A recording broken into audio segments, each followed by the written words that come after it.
எலுமிச்சையும் வாங்கி வந்தோம் பாரம்மா நான் எடுத்து வந்தேன் கோயிலுக்கு கிளம்மா எலுமிச்சையும் வாங்கி வந்தேன் பாரம்மா நான் எடுத்து வந்தேன் கோயிலுக்கு கிளம்மா நான் கனி மாலை கொண்டு வந்தேன் பாரம்மா என் காளியவ கழுத்தில் சூட வந்தோம் ஆத்தா மடப்புறத்து மடப்புறத்து காளியத்தேன் பாரம்மா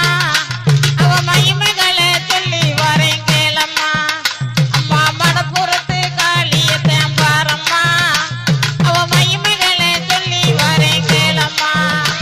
நான் அரணையை பட்டெடுத்தேன் பாரம்மா என் காளிக்குத்தான் சூட வந்தேன் கேளம்மா நான் அரணையை பட்டெடுத்தேன் பாரம்மா என் காளிக்குத்தான் சூட வந்தேன் கேளம்மா நான் காஞ்சிபுரம்